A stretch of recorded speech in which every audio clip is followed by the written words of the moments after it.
يفقهوا قولي. اللهم افتح علينا بفتوح العارفين بك. اللهم اجعلنا من الذين يستمعون القول فيتبعون أحسنه. اللهم علمنا مما جهلنا وانفعنا بما علمتنا وزدنا علما نافعا يا رب العالمين. قال الشيخ الناظم رحمه الله تعالى ونفعنا به وبعلومه في الدارين آمين. Kalau ikut kita ni muka surah 14 yang jawinya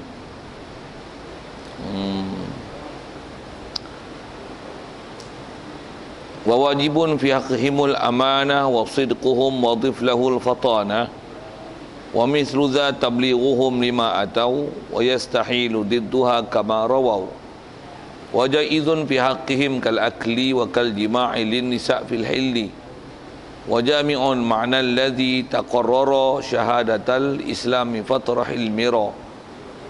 Hadirin sekalian, pertama sekali marilah kita rasakan syukur, terima kasih kepada Allah Ta'ala. Syukur atas nikmat hidup yang masih Allah Ta'ala beri. Syukur kita Islam kita telah perolehi sejak pada kecil lagi. Mak ayah kita Islam, maka Islamlah kita. Syukur juga Allah Ta'ala jadikan kita boleh membenarkan semua ajaran yang dibawa datang oleh Nabi kita Muhammad sallallahu alaihi wasallam. Yang dengan kita membenarkan di hati semua ajarannya itu, sampai pada tahap kita boleh taat, boleh patuh pada perintah dia dan meninggalkan larangannya. Kebolehan kita boleh taat patuh pada perintah dia, meninggalkan larangan, itulah dikatakan takwa. Syukur banyak-banyak Allah Ta'ala jadikan kita Islam yang dengan boleh taat patuh pada dia itu dikatakan takwa, dan hati kita membenarkan semua ajaran Nabi kita Muhammad sallallahu alaihi wasallam itu, itulah dikatakan iman. Syukur atas segala nikmat dan limpah kurnia yang begitu besar Allah Ta'ala beri ke kita. Syukur juga kesihatan, kelapangan masa dia beri. Syukur juga hidayat taufik.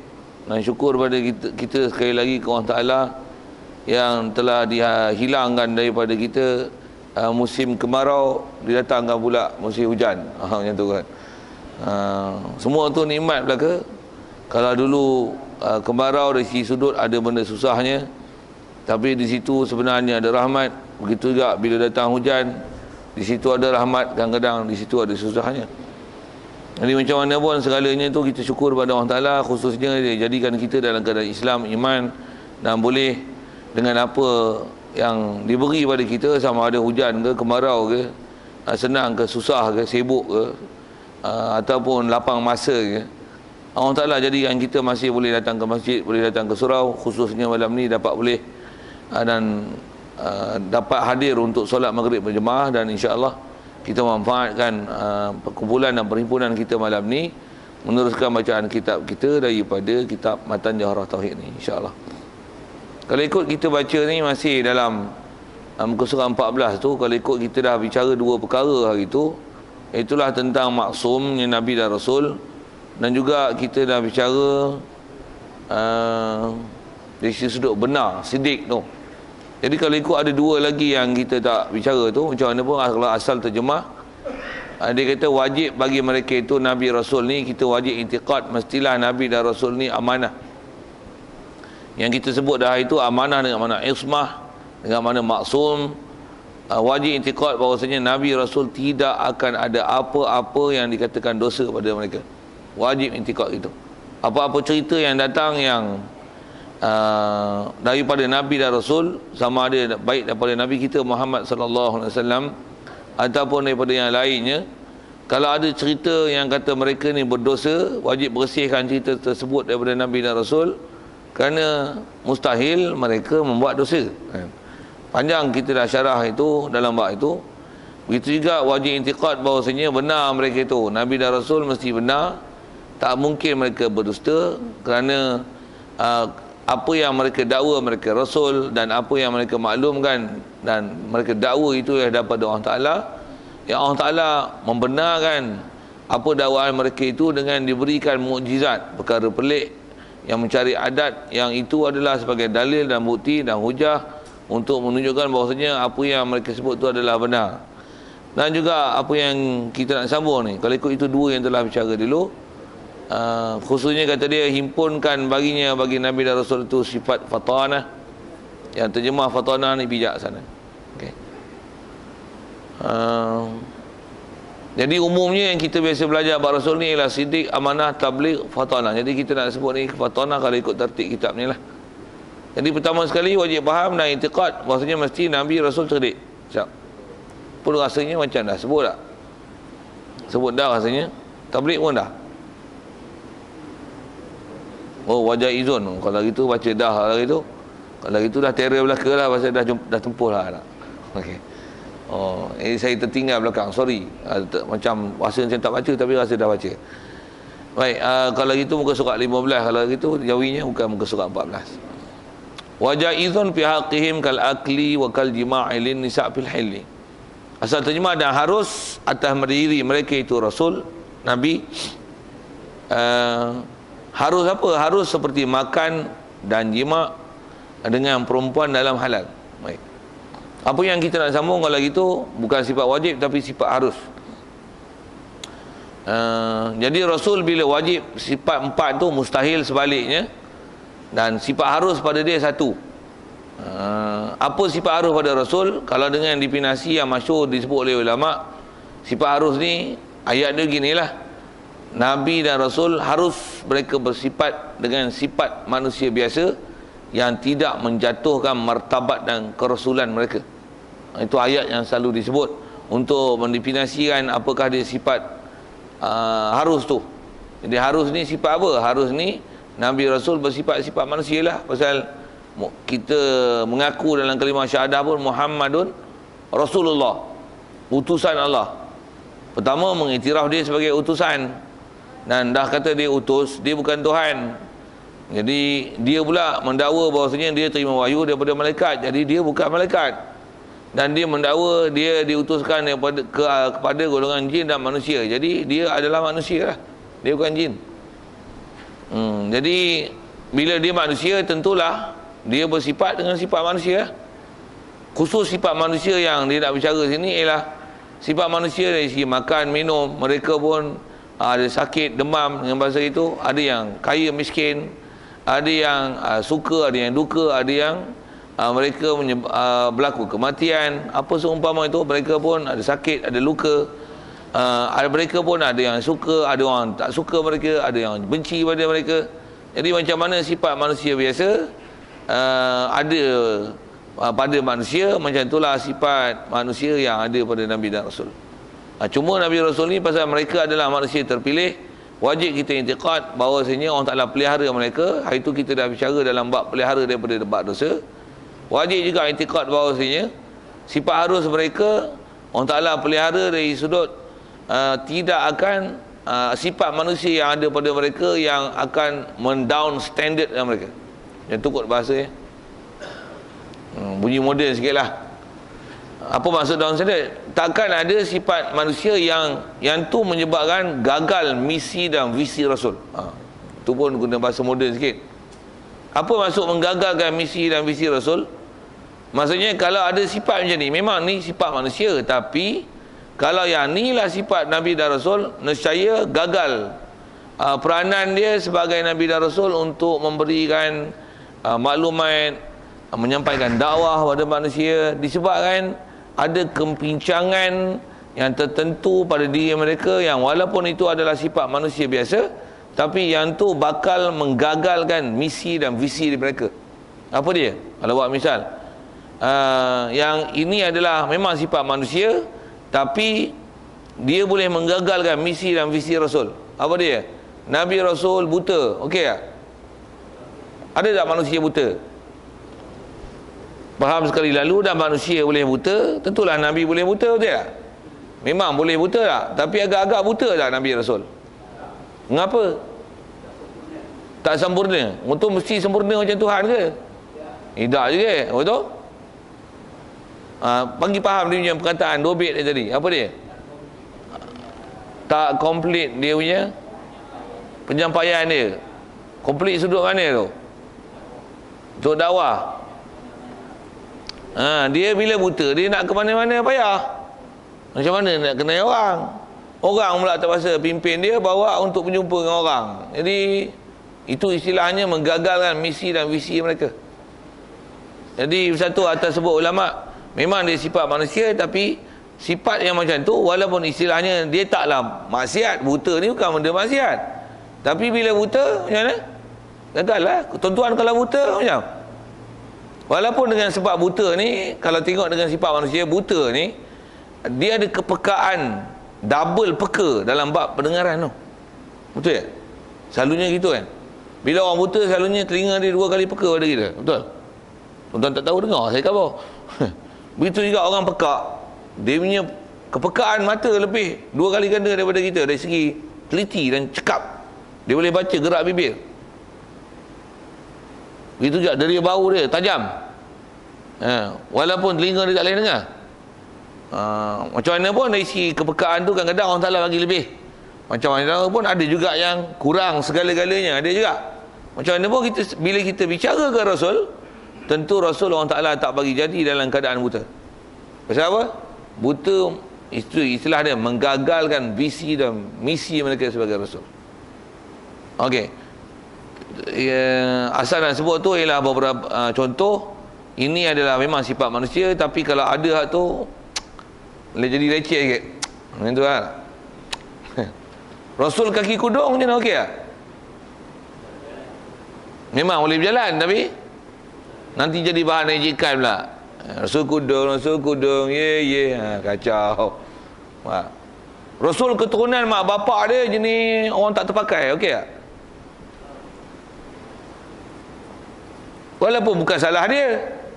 Kalau salah tak terpakai pun, yang tak terpakai mak bapak dia, katalah gitu. Tapi tak, orang Ta'ala pelihara mereka di situ. Pasal apa? Pasal kalaulah katalah dia orang baik tapi mak bapak dia orang tak baik, nanti orang kata apa? Sibuk dah ajak orang, nak ajak masuk syurga konon. Mak bapak dia orang pun teruk. Habis, gagal. Jadi belum berhujah lagi, yang tu pun dah menyebabkan orang kata apa, boleh jadi sesuatu fitnah yang menyebabkan gagal dakwah mereka. Allah Ta'ala dia telah menutup segala pintu-pintu yang Nabi Rasul gagal dari sisi sudut itu, takkan ada. Pasal semestinya mesej mereka sebagai pendakwah tidak akan ada benda yang menggagalkan dari sisi sudut fizikal macam itu. Bahkan Allah Ta'ala beri beberapa keistimewaan, antaranya kalau sebut sikit dengan tu, walaupun dia boleh ada makan minum, ada anak isteri dan sebagainya, ada sakit demam, ada menang kalah dalam peperangan, ada orang suka tak suka, ada orang benci dia, macam-macam lah kerenah dan tribulasi yang terpaksa dihadapi dalam menghadapi dakwah, mengajak manusia buat kebajikan itu. Tapi orang Ta'ala dah pelihara dia bermacam sudut, antaranya fizikal mereka sempurna. Maksudnya dia taklah tinggi lampai kurus keren melengkung, tidak. Tak pendek bantut, tidak.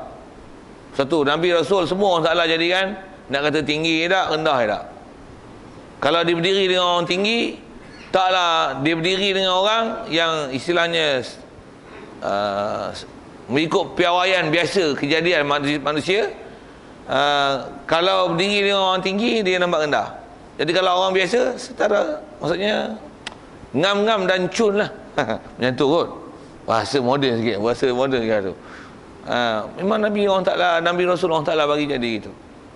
Itu kalau kita sebut tinggi rendah. Begitu juga nak kata gemuk, dia takkan beroi. Apa lagi bahasanya? Jadi kejadian dia pun orang Ta'ala jadikan fizikal dia perfect. Muka, semua Nabi Rasul handsome. Tak ada Nabi Rasul muka herot, gigi jorang, telinga capang, mata julin, tak. Apatah lagi buta. Takkan ada gitu. Kulit dia istilahnya cantik lah. Satu, Nabi Rasul, khususnya Nabi kita Muhammad SAW, kulit dia putih kemerahan. Itu warna yang disebut. Dia musyarrabun bi khumrah. Dia putih kemerahan. Yang tu kot bahasa kitab, yang tu lah. Apa nak sebut lagi? Itu disebut kulit. Handsome. Semua Nabi Rasul handsome. Cuma handsome yang terkenal Nabi Yusuf. Macam mana pun Nabi Muhammad lagi handsome daripada Nabi Yusuf. Cuma kalau saya ngaji, Tok Guru sebut dalam kitab pun ada bicara, tapi ni mulut Tok Guru sebut. Dia kata handsome-nya Nabi Yusuf macam mana bulan purnama, handsome-nya Rasulullah macam mana cahaya matahari. Boleh faham tak? Apa dia? Memanglah bulan dan matahari, memanglah tu. Tak mana tu? Berseri, bercahaya. Handsome bulan, mukanya boleh ditatang, orang boleh tengok. Rasulullah tidak ada sahabat yang boleh bertetang mata dengan Rasulullah. Tak sanggup. Macam mana tak sanggup bertetang mata dengan matahari? Tengok Rasulullah, tak boleh. Tak boleh. Dan Rasulullah bukan saja bercahaya dari sisi sudut handsome tu, untuk menunjukkan cantik, handsome dia. Bahkan pernah satu malam Sayyidatina Aisyah jahit dalam rumah. Lepas tu jarum jatuh. Dulu bukan ada lampu elektrik kan, bukan ada lampu suluh macam zaman ni. Tak jumpa. Rasulullah balik rumah, jangan nampak jarum. Masya Allah. Cahaya, maksudnya cahaya tu, matahari tu bukan saja matahari dari sudut simbolik, tapi memang wajah dia bercahaya. Okey. Umumnya asalnya saya nak sebut kata semua Nabi Rasul Allah Ta'ala jadikan handsome. Satu, kalau ada cerita tentang Nabi Rasul ni, saya sebut handsome, kulit mereka cerah, lawa. Jadi tidak akan ada istilahnya kulit berkutu, berkurap, berkudir, tambah penyakit sopak, apa lagi kudis buta, tak ada. Bau busuk ketiak, bau busuk puluh, tak ada. Rasulullah, Nabi-Nabi Rasulullah Ta'ala tak terjadikan mereka fizikal ni, tu yang fizikal yang menjijikkan masyarakat, yang belum dakwah lagi orang dah lari, tak ada. Allah Ta'ala pelihara mereka daripada kecacatan yang berupa itu. Satu, kalau ada cerita, misalnya kisah, kalau saya sebut buta tadi, kita kadang-kadang baca buku cerita yang tak patuh syarak ni, boh pi dengan bahasa itu, buku cerita yang tak menempati kehendak-kehendak akidah. Cerita tu ada, tapi dia tak memelihara tertib ataupun adab dalam bab akidah yang kadang-kadang boleh rosak akidah tu. Dia kata ada Nabi dan Rasul buta. Siapa? Tuan-tuan tak biasa dengar cerita ada kata Nabi Rasul buta? Nabi apa? Nabi Yaqub. Nabi Yaqub ni siapa? Ayah Nabi Yusuf. Buta pasal apa? Pasal menangis kelahiran Nabi Yusuf. Menangis hilang Nabi Yusuf sampai buta? Tak ada. Tak betul. Tuan-tuan, kalau ada anak naik MH370 tu, mati, nangis sampai buta mata. Waktu Nabi Yaqub sampai buta mata tu, aib tak? Takkan sampai buta. No. Tak buta. Dengar tak? Tak buta. Satu, aib dari segi menangis mata tu. Yang kedua, buta. Gagalkan misi dia sebagai Rasul. Boleh? Faham? Betul ke cerita tu? Tak betul lah. Betul. Apa yang jadi sebenarnya? Dia bukan buta. Dia sekadar kabur pandangan. Sekadar kabur. Bukan buta.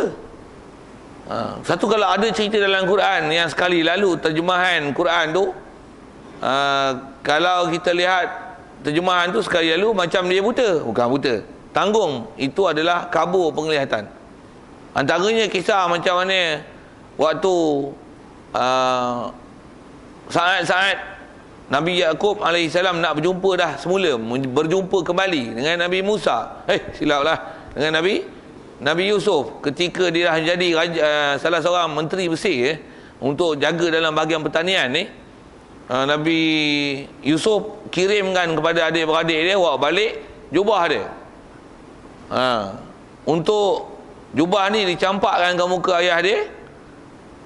Dengan itu memulihkan penglihatan dia, bukan mencelikkan daripada buta. Tidak, tak betul.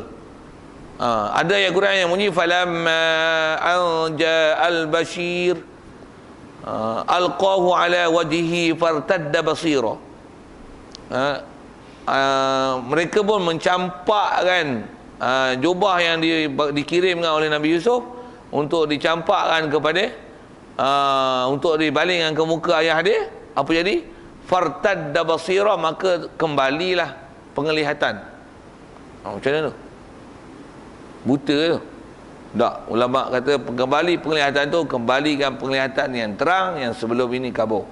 Bukan mengalihkan penglihatan yang buta, yang lain ni celik, yang sebelum ini buta. Subhanallah. Tak. Satu, kita kalau atas sebut ulama nak baca tafsir, ngaji akidah dulu. Hang tak mengaji akidah, hang baca tafsir, baca bodoh-bodoh, hang urai bodoh. Pasal apa? Hang just urai Quran sekali lalu mengikut hang faham. Tapi hang tak pelihara apa yang sepatutnya dalam akidah, hang kena faham macam mana. Macam mana kita dah bicara bab ketuhanan dulu. Bab ketuhanan tak pernah belajar bab akidah, disiplin ilmu dia macam mana bab akidah. Tiba-tiba baca ayat Quran, baca tafsir terjemah mentah-mentah, hurai mentah-mentah. Allah Ta'ala ada tangan, Allah Ta'ala ada kaki, Allah Ta'ala ada muka, Allah Ta'ala pun ada tangan kanan, Allah Ta'ala ada dua tangan, Allah Ta'ala duduk di arah bersemayam, Allah Ta'ala ada di langit bersemayam di arah duk lepak. Mampu hang. Itu kena ngaji akidah dulu.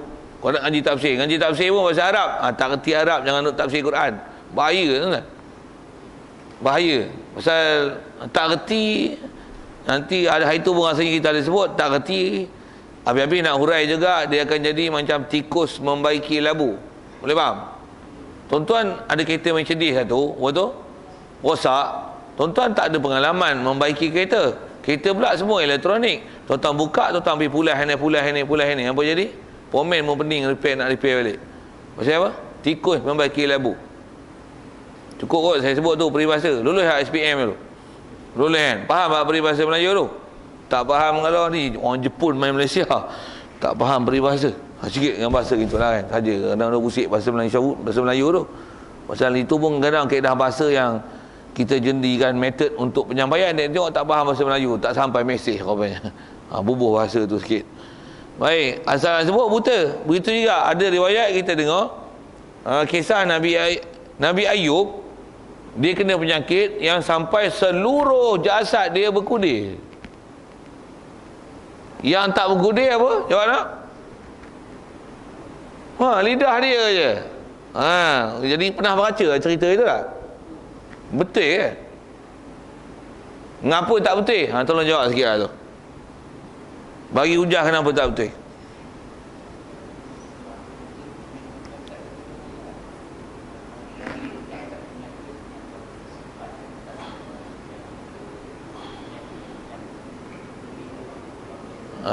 Dia tidak akan ada apa-apa walaupun yang tu sifat manusia, tapi sifat itu dia akan menggagalkan misi dan visi Rasul. Ambil lah perkataan tu. Bukan payah sangat. Saya bukan ajar ilmu label tinggi-tinggi, tapi guna bahasa Inggeris lah sikit kan. Menggagalkan fungsi utama, peranan utama mereka untuk dakwah, disebabkan bila kulit berkudir seluruh badan kan, macam mana? Apa akan jadi? Manusia lari awal lagi, busuk kan. Kalau tuan-tuan, kalau kepala bisul ada 3 biji macam Tosa bisul kat kepala lah, saya kata jerawat penuh muka macam muka hantu raya tu macam okey tak? Tuan-tuan jadi pendakwah masuk TV Hijrah, tuan-tuan cakap bagus tapi jerawat batu ni dalam batu. Jerawat lada jerawat pasir. Itu dah batu pasir lah pula. Penuh pula tu yang dah picit-picit tu, bukan picit-picit, hitam. Jerawat batu sini seketui. Saya bukan cerita kudir seluruh badan, saya pun cerita jerawat kat muka je. Masuk dalam TV 9, TV Hijrah. Okey tak? Ya. Alamak, ustaz ni suara sedap tapi muka menggerun kan. Betul tak? Tak ada macam tu. Tuan-tuan tak ada sikap macam tu. Wali apa? Kadang-kadang ditimbul meluat, tambah pula tengok kudir meleleh je. Bayang tuan-tuan, Nabi Ayub dia orang kata ada penyakit yang kudir seluruh badan, sampai yang tak berkudir hanya lidah dia. Ada pula cerita sampai dia semayang, dia sujud, lepas tu ada ulat jatuh daripada kepala. Lepas tu dah habis semayang, dia ambil ulat, lepas tu jawab sambung, letak balik atas kepala otak cerita macam tu. Tak betul cerita tu. Nampak tak? Ni cerita-cerita yang kita kena murni kan daripada Nabi Rasul ni. Tak mengaji kalau tak pandai kan. Tuan-tuan dulu kalau dengar cerita tu ambil kat mana? Ada ustaz ajar ke apa? Tak ada. Betul? Baca buku itu ya. Baca buku tanpa guru setan. Bukan tuan-tuan setan, berguru dengan setan. Tu ngaji mesti bersanad, berguru. Ambil tempat ambilan betul. Baca buku ni orang boleh tulis apa dia nak tulis. Buku pula tuan-tuan tak pelihara. Siapa yang mengarang, sumber pada mana, orang tu memang ahli tak ahli menulis. Tambah zaman ni tuan, tulis. Berapa banyak orang menulis sesat. Syiah menulis buku, Wahabi tulis buku, Kasih Ahmad tulis buku. Jangan tuan-tuan bangganya saya pun boleh baca buku Kasih Ahmad. Apa yang kau baca? Baca lah, baca. Jadi kita tak pernah belajar kayu ukur macam mana nak tengok benda tu betul atau salah. Habis-habis baca telan. Tuan-tuan pakailah. Bahkan pernah jadi motivasi dulu, duk cerita kat budak-budak macam tu. Tahu tak kisah Nabi Ayub? Tahu. Nabi Ayub ni masuk TV 9 lah tu, cerita kat budak-budak. Rancangan pun rancangan untuk budak-budak. Ustaz pun ustaz popular lah tu. Saya tak tahu lah ustaz mana, saja saya reka bahasa tu kan. Mengaji tak ngaji elok, dah cerita kat budak-budak. Nabi Ayub ni Allah Ta'ala uji dia. Bahasa uji tu cantik, tapi sampai berkudir seluruh badan. Cakap betul. Atas sebut ulama memang berkudir seluruh badan, tapi berkudir dia pasal cerita tu memang ada. Memang dia sakit, memang berkudir. Tapi bukan berkudir di atas kulit, tapi kudir di bawah kulit. Faham tak kudir di bawah kulit? Maksudnya kudir dia kudir dalam. Kudir macam kalau kita sebut campak, ada campak luar. Faham tak? Demam campak tak? Ada campak luar kan? Ada satu lagi campak campak dalam. Tapi ini bukan demam campak. Kudir. Kudir apa? Kudir dalam. Dia berasa sakit menderita. Sakit menderita nisbah maksudnya sakit lah tuan-tuan. Kudir. Tapi orang lain tengok kulit dia dan tidak ada bau busuk yang menyebabkan orang lari pada dia. Tidak. Kalau bau busuk macam mana? Okey tak? Nabi Rasul bau busuk okey tak? Tera tak busuk pun koyak lah dah. Kopek telinga lah dah, awak silap nak sebut lah ni. Ni kepak collar ni tudio color daki macam 3 bulan tak basuh baju. Geli lah kan? Tak geli? Tuan-tuan ni apa ni? Kayu ke batu ni? Diam ni. Tanya tak ada respon. Geli weh. Pakai baju putih dah tak color putih lah. Color perang macam. Nabi Rasul tak ada yang tu. Tak ada Nabi Rasul yang istilahnya dia akan penisbah pakaian dia, fizikal dia menyebabkan orang geli geleman tengok dia. No. Takkan ada. Bila busuk pun tak ada, apatah lagi berkudir seluruh badan. Bersihkan cerita itu. Satu kalau ada, tanggungan bahawasanya kudir dia bukan kudir di luar, tapi kudir di dalam. Okey, siap. Yang ni tuan-tuan, kalau kita baca buku memang kita akan jumpa permasalahan tu. Lagi buta, kudir, lagi apa tuan-tuan kan? Yang rasa-rasa macam tak apa betul. Dulu pun tuan-tuan rasa macam tak apa betul, tapi nak lawan tak apa berani. Ada apa lagi? Nabi Musa, kenapa?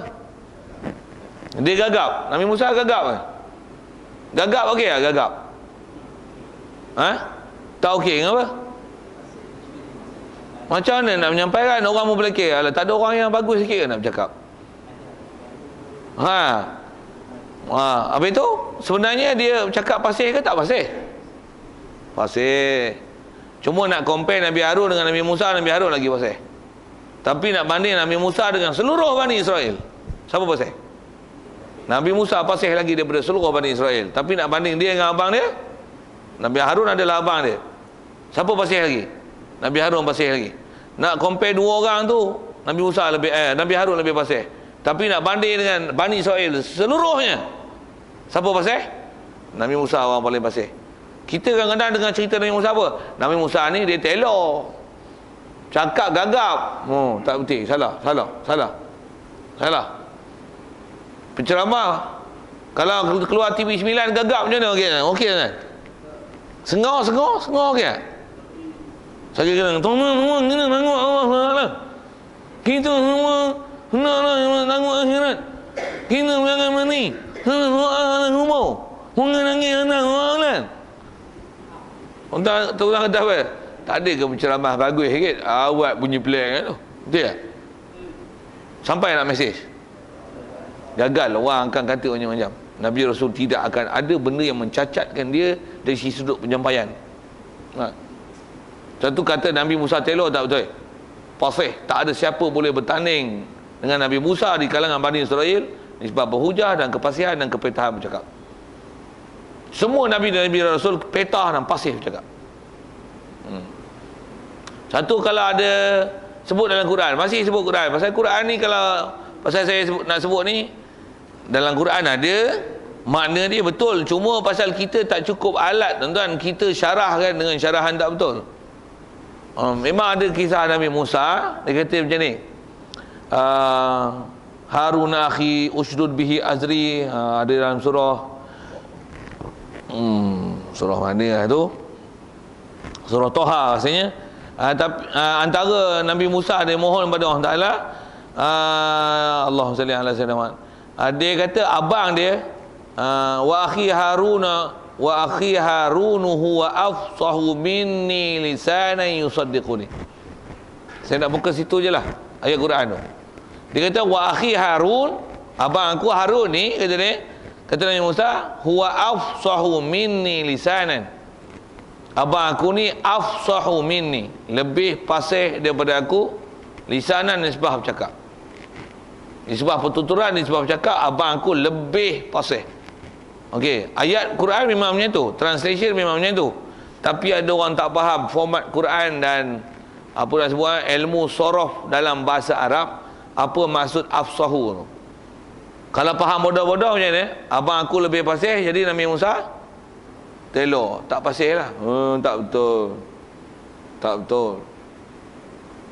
Sikit saya nak ajar bahasa afsah tu tuan-tuan, saya nak ajar bahasa Arab dulu. Tuan-tuan tak boleh faham bahasa Arab, saya cara bahasa Inggeris. Tak boleh bahasa Inggeris, balik leceng tu. Okay. Tak boleh bahasa Melayu juga. Bahasa Melayu format bahasa dia tak best. Macam mana pun bagi faham, bagi betul. Saya nak cara dengan bahasa Arab dulu. Afsahu ni bahasa Arab dia dipanggil isim tafdil. Saya saja nak sebut Arab, pasal mesti nak faham Quran dulu lah. Isim tafdil ni maksudnya apa? Dia ialah satu kalimah nak menunjukkan kalau dia di atas wazan, misalnya afsah, lebih fasih. Bila sebut afsah, lebih fasih, maksudnya orang pertama fasih, orang kedua fasih. Bila kata orang ni lebih fasih, dua-dua sama di atas kefasihan, cuma yang ni lebih. Kalau bahasa Arab, apa dia isim tafdil? Isim tafdil ni ialah ma dalla ala musyarakatin wa ziyadah. Dia ialah satu kalimah yang menunjukkan ada perkongsian sifat dan ada sedikit tambahan. Itu isim tafdil, yang terjemahnya lebih fasih. Bila lebih fasih, maksudnya yang ni fasih, ni fasih. Tapi kalau kata lebih, ni lebih fasih. Kalau katalah ni dua jari panjang, apa kira dia? Ni lebih panjang. Apa maksud lebih panjang? Yang ni panjang, yang ni panjang, tapi ni lebih panjang. Kalau lama nak cakap macam mana? Yang ni lebih panjang daripada ini. Tak betul bahasa apa? Ni panjang, ni pendek. Kalau yang ni panjang, lawan panjang, pendek. Kalau yang ni lebih panjang, yang ni panjang. Boleh faham saya cakap apa? Saya cakap Melayu lah. Saya dah syarah dengan bahasa Melayu. Kalau bahasa Arab, huwa afsah, maksudnya hadza fasih, wa hadza fasih, lakinna hadza afsah. Kalau kita sebut bahasa Inggeris, this person is taller than this person. Apa faham? Apa faham? This one is tall, this one is tall. What but this one is kalau this one tall, ni apa? Short. Tall, short. Taller, tall. Faham? Bila good, best of the good, best ada. Sebut jawapan sikit lah, soal lah. Yang terbaik daripada good ialah best, kan? Good, better, best. Bila which one is better, this one or this one? Apa makna? This one is good, this one is good. Bila better maksudnya ini ada good tapi ada lebih good, dia betul lah dia panggil better. Cuma comparison dua benda. Kalau lebih daripada dua, dia akan kata best. Bila best maksudnya apa? Good, but this is the best. Faham? Bukan this is good and this is the best, the others are worse. Worse, faham tak? Bad, good lawannya worse, bahasa Inggeris tau. tak faham, dengar lah khabar apa. Saya lulus bahasa Inggeris dulu, saya boleh cakap bahasa Inggeris lah. Pasal saya nak faham bahasa tu, Quran bahasa tuan. Wa absah, absah maksudnya hadza fasih, tapi ini absah. Boleh faham gitu? Bila tuan-tuan tak faham bahasa Arab, tak faham bahasa Inggeris, tuan-tuan syarah ikut kepala otak bodoh tu yang ayat Qurannya Nabi Musa kata, abang aku lebih fasih pada aku. Abang dia lebih fasih Nabi Musa, telok sepak lagi. Bodoh, tak kerti faham. Nampak? Punca je apa? Tak ada alat nak memaham Quran, tapi cuba faham dengan Quran. Itu masalah dia. Itu satu hal, masalah nak faham dengan Quran. Yang ni kadang-kadang ayat Quran pun tak ada ambil pakai, lepas tu main cerita bodoh-bodoh gitu lah. Sedangkan akidah tak mengaji. Saja nak sebut tu tuan-tuan, pasal itu adalah tempat-tempat kesalahan yang biasanya kalau nisbah kita dengar cerita Nabi dan Rasul tu tempat orang cerita tak betul. Memang sifat tu sifat manusia, tapi sifat itu istilahnya menggagalkan misi dan visi sebagai Rasul. Jadi buta, penyakit sopak, kudis seluruh badan, lagi telor bercakap, apa lagi? Dan tuan-tuan dengan pelik-pelik rasa tak kena Nabi Rasulnya.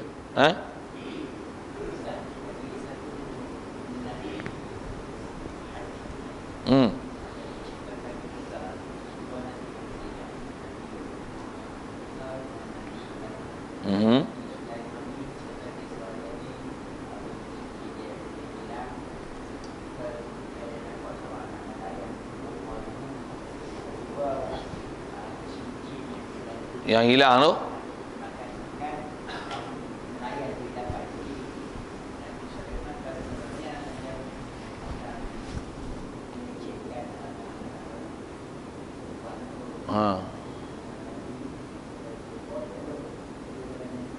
cincin tu dia jumpa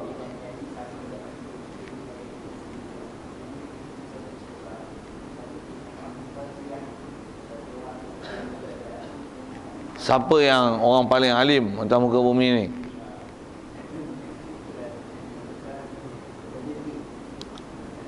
Tak ada siapa yang lebih alim melainkan aku lah.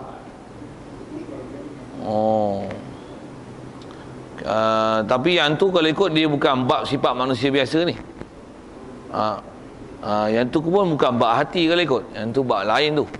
Tapi dari segi riwayat kisah Nabi Musa. Jadi soalannya, ada kisah Nabi Musa pernah satu hari salah seorang daripada umat dia bertanya, adakah orang yang lebih alim daripada kamu? Nabi Musa kata tak ada. Kemudian Jibril datang maklumkan kepada Nabi Musa, ada. Dan Nabi Musa pun dia kata tak ada tu pasal dia Nabi dan Rasul kan. Memang nisbah sesuatu zaman Allah Ta'ala hantar Nabi Rasul ni, tidak akan ada manusia yang lebih mulia daripada Nabi dan Rasul pada zaman dia. Memang yang kita, Nabi kita Nabi Muhammad, semua orang yang di kalangan umat Nabi Muhammad dan banding dengan Nabi Muhammad, siapa paling mulia? Siapa yang lebih alim di kalangan manusia yang di kalangan umat Nabi Muhammad? Siapa? Nabi Muhammad lah. Jadi Nabi Musa bila ditanya, ada tak orang alim lebih kamu daripada kamu? Dia Nabi Rasul masa tu. Mana ada orang lebih alim daripada dia pada zaman itu? Dia jawab tu betul lah. Cuma di situ ada nak ajar dan nak ceritakan tentang kisah Nabi Khidir itu. Maksudnya ada manusia yang Allah Ta'ala berikan limpah kurnia yang dipanggil dengan ilmu laduni. Tu pun hanya kisah tu pun banyak ada cerita pun kepada Nabi Khidir sajalah. Yang kata kalau dengan Nabi Musa dengan Nabi Khidir tu, maksudnya ada manusia yang Allah Ta'ala beri, khususnya Nabi Khidir tu ada ilmu yang dia istilahnya boleh mengetahui satu benda yang ghaib. Tu pun dengan wahyu Allah Ta'ala beri kepada dia, yang orang tengok pada zahir macam lain, tapi oleh kerana ada ilmu laduni Allah Ta'ala beri kepada dia, dia nampak sesuatu yang lebih jauh. Jadi yang tu kalau ikut bukan masalah sifat manusia tu. Macam mana pun kalau saya habiskan sikit cerita Nabi Khidir tu, pasal kadang-kadang ada orang silap faham ke Nabi Khidir tu. Macam mana pun tanya nak sikit tambah akidah ni, Nabi Musa, Nabi Khidir siapa mulia? Siapa lebih mulia? Betul ke Nabi Musa? Hujah? Nabi Musa Nabi lagi Rasul. Nabi Khidir Nabi saja. Kaedah akidah kita belajar, kalau ikut ranking makhluk ni, manusia yang paling mulia ialah manusia yang bertaraf Nabi Rasul lah. Dan Nabi yang paling mulia Nabi kita Muhammad sallallahu alaihi wasallam. Bawah dia ikut ranking ialah yang berpangkat ulul azmi. Lepas tu Rasul yang tak ulul azmi. Lepas tu yang Nabi saja yang bukan Rasul. Yang dia tak Rasul, dia Nabi semata-mata. Jadi Nabi Khidir Nabi semata-mata. Nabi Musa Nabi lagi Rasul. Jadi Nabi lagi Rasul dengan Nabi mana lebih mulia? Nabi Musa lebih mulia. Jadi ada orang kadang dia silap faham, dia kata Nabi Khidir lebih mulia. Tidak. Nisbah mulia wajib betul dengan akidah bahawasanya orang paling lebih mulia adalah orang yang berpangkat Nabi lagi Rasul. Cuma Nabi Khidir dia ada lebih dari sudut ilmu, dan lebih pun pasal Allah Ta'ala nak anugerah pada dia dan nak mengajar kepada Nabi Musa tentang ada istilah ilmu laduni itu. Saya tak panjang kat situ, cuma cukup dari sudut nak menunjukkan bahawasanya ada ilmu yang Allah Ta'ala beri pada Nabi Khidir yang bentuk macam tu.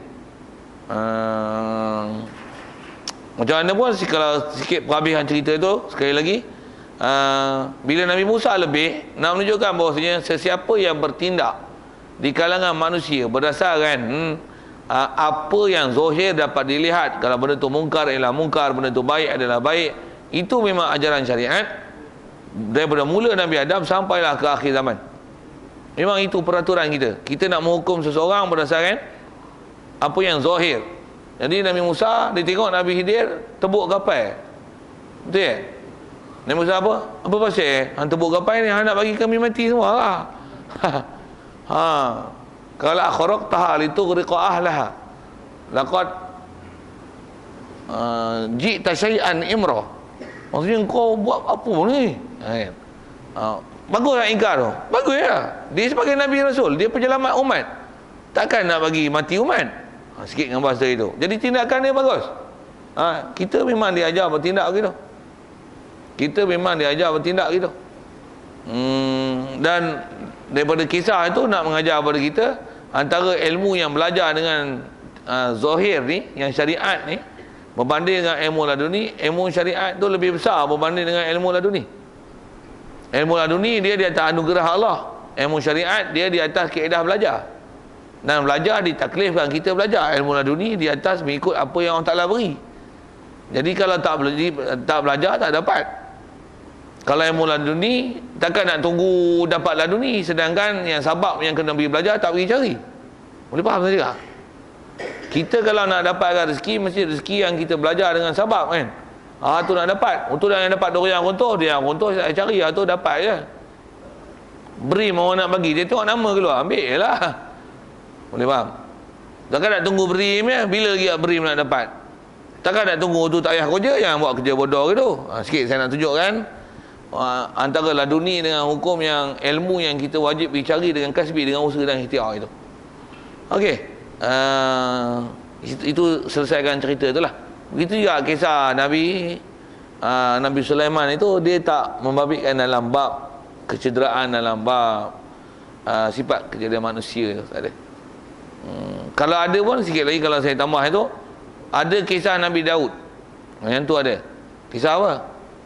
Dia dah ada 99 orang isteri. 99 tuan-tuan, bukan 4 orang. 99. Betul ke cerita tu? Betul. Ada ceritanya, lepas tu dia teringin dekat seorang lagi, tapi seorang tu bini orang, dan bini tu tentera dia, suami dia tu tentera dia. Macam mana nak bagi boleh kahwin? Hantar suami dia tu tempat satu pasukan perang, yang perang ni memang kalau pergi ni memang selalunya tak balik lah suami dia. Lepas tu habis dah, ambil lah aku punya lah. Macam tu kah? Tuan-tuan ingat Nabi-Nabi Rasul muka sekupang itu kan? Salah tau. Cerita-cerita ni ialah cerita-cerita Israeliat. Maksudnya cerita orang Yahudi nak memburukkan Nabi dan Rasul. Okay, siap. Saya sebut itu sudah. Jadi cerita tu macam mana? Bersihkan daripada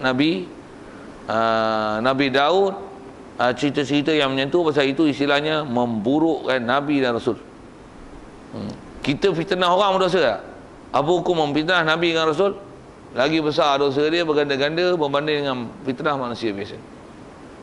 Kita pula tak belajar akidah lah, betul pergi cerita benda pelik-pelik macam tu pada Nabi dan Rasul. Salah besar kan? Salah besar dalam bab akidah. Bahkan kalau memang dia beriktikad bahawasanya memang Nabi, kalau kisah Nabi Daud ni, memang Nabi Daud ni jahat katanya. Woi, membahasakan jahat, kufur terus, tak apa, no excuse itu. Pasal salah dalam bab intiqad kepada Nabi dan Rasul, mengintiqadkan mereka membuat salah, bahkan ada perasaan tak baik, dah inginkan orang lain dengan kaedah nak dapatkan, menyelesaikan keinginan dia untuk melepaskan hawa nafsu dia dengan hantar tentera dia biar mati, lepas tu dia ambil jandanya. Allah Ta'ala tak jadikan Nabi dan Rasul sehina itu. Takkan ada.